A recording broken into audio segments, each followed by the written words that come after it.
Bhopal gas त्रासदी के जख्म आज भी शहर की सांसों में जिंदा है।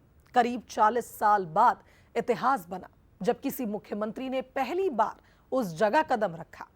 जेपी नगर की यूनियन कार्बाइड फैक्ट्री दर्द, डर और मौत की सबसे बड़ी गवाह है।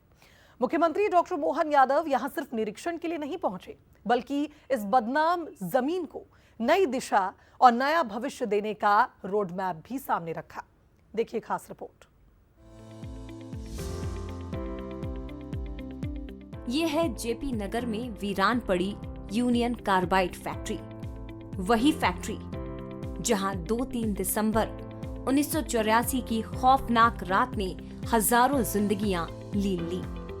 शनिवार को मुख्यमंत्री डॉक्टर मोहन यादव यहां पहुंचे और 40 साल का सन्नाटा तोड़ा। सीएम ने गैस राहत विभाग के अधिकारियों से बातचीत की। 85 एकड़ की इस ऐतिहासिक जमीन के भविष्य पर मंथन किया। मुख्यमंत्री ने कहा कि इतिहास में पहली बार कोई मुख्यमंत्री इस फैक्ट्री के अंदर आया है। सरकार कोर्ट के मार्गदर्शन में यहाँ मेमोरियल और जनहित से जुड़े कार्यों पर विचार कर रही है। उन्होंने साफ कहा कि गैस पीड़ितों के साथ सरकार चट्टान की तरह खड़ी है। सभी पक्षों को विश्वास में लेकर इस जगह को नई पहचान दी जाएगी। हम उस तमाम जो इस घटना के कारण काल कवलित हुए, जिनकी दुखद मृत्यु हुई या वो बीमार हुए, उनके साथ सभी प्रकार की सहानुभूति के साथ उनके जीवन के उस कठिनाई के क्षण में सरकार खड़ी भी है। लेकिन स्थान पे मेमोरियल और क्या क्या कर सकते हैं इसके सुझाव भी हम लेंगे।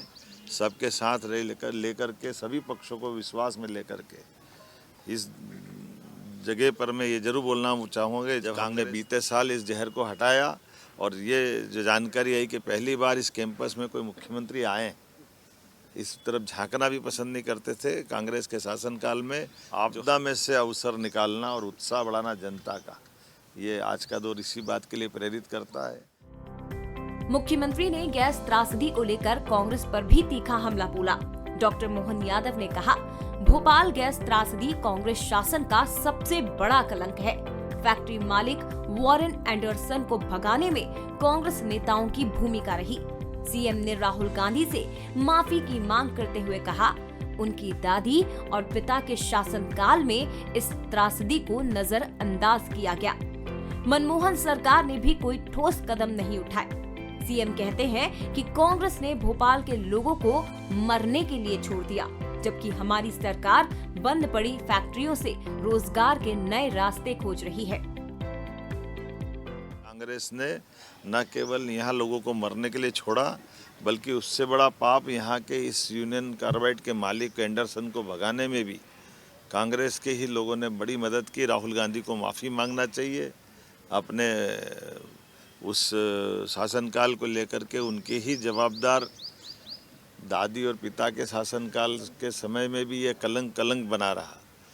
मनमोहन सिंह की सरकार में भी यहाँ पर कुछ नहीं किया गया। हमारी सरकार जब सब क्षेत्रों के एक बंद पड़ी इंडस्ट्रियों के लिए वहाँ रोजगार के अवसर भी ढूंढ रही है, नवनिर्माण के लिए भी आगे बढ़ रही है। सभी प्रकार के वातावरण से निपटने का मध्य प्रदेश अपने आप में साहस भी जुटा रहा है।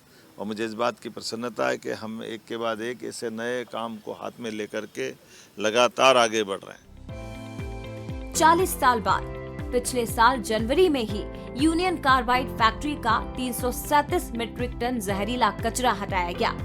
हाई सिक्योरिटी के बीच इसे पीथमपुर ले जाया गया, जहां जहरीले कचरे का निपटान हुआ।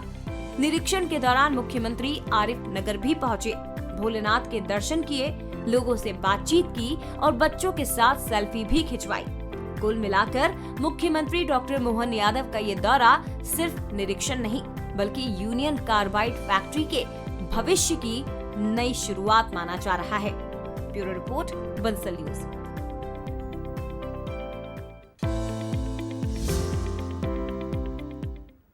और चलिए यहाँ रुकेंगे छोटे से ब्रेक के लिए, फौरन लौटेंगे।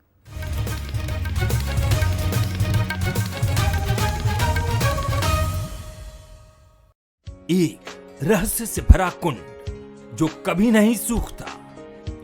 कहते हैं कि कई साल पहले यहाँ एक मौनी साधु रहते थे जो नर्मदा से पानी लाकर भगवान शंकर का अभिषेक करते थे। एक दिन भगवान शंकर ने साधु को सपना दिखाया और कहा कि नर्मदा जल